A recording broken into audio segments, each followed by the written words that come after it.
Heto ang Bruggen Glacier na matatagpuan sa Southern Chile.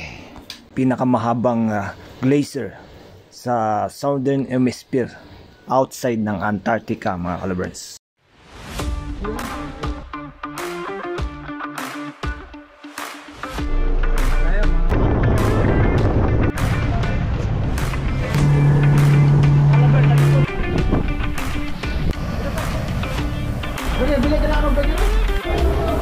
Parang papiti rin pala dito, mga kalabers.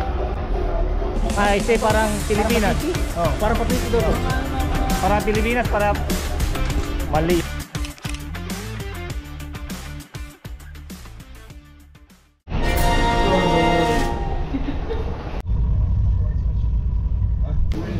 Now, I'm planning to go in the big, what's called this one? Glacier. Glacier ice. Mga kalabers, sa vlog. Lalabas kami, mga kalabrans. Pupuntahan namin yung pinakamalaking ice dito sa Southern Chile. Tinatawag nilang glacier. Let's go! Shout out in the Philippines. Siyempre kasama ko yung mga tropa kong taga-makina, mga kalabrans. Ito si James, tsaka si Keanu, tsaka si Pikiro. Ito si Pikiro, balot na balot ang mukha, pogi. Tapos yung tabi ko, yung nurse, kaibigan kong nurse. Ito Pikiro, pogi. Ito yung kaibigan kong nurse, mga kalabars. Yan. Pisting animal, mayroon pang ice dito sa Zodiac namin. So there's been a lot of calving straight in front of us. In that area there, they've been quite... Yan, mga kalabers, yung glacier. Yan, ang laking glacier to, mga kalabers. Kung gusto mo talagang mag-business ng halo-halo dyan, mga kalabers, ay pwede. Napakalaking halo-halo yan, mga kalabers. Yan, mga kalabers, kaya inapakan namin yung ice kasi may magic daw yan. At 100 years na daw yung ice na yan, sabi nila. Well, the glaciers of Antarctica are a lot bigger. Oh, okay. A lot big.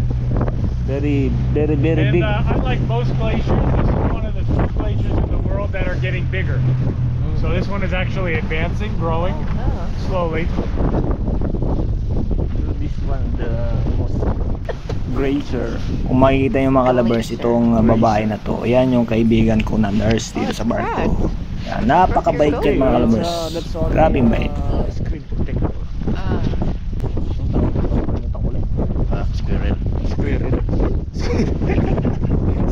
Sabi ng kasama ko, may squirrel daw na nakita. Asan kaya yung squirrel? Southern Hemisphere. Southern Hemisphere. Hemisphere. Hemisphere. Sometimes it's Hemisphere. Diyos ko, mga kalabers, nabubulol ako dito. Ang sabi ng kaibigan kong nurse, itong glacier daw ang pinakamalaking glacier sa Southern Hemisphere. mga kalabers, kulay blue daw yung ice. Ito ang indication na matagal na yung ice. Yung 200 years na. Ang mga nakikita yung karamihang mga ice dito, mga kalabers, ay umaabot daw sa 100 years na ang edad. Diyos ko, mas matanda pa sa lolo ko.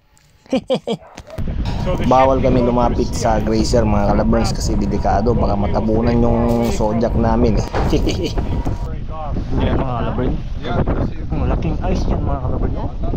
Gawin natin halo-halo ito lahat. Mayaman tayo, no? Oo. Gawin natin sa Pinas.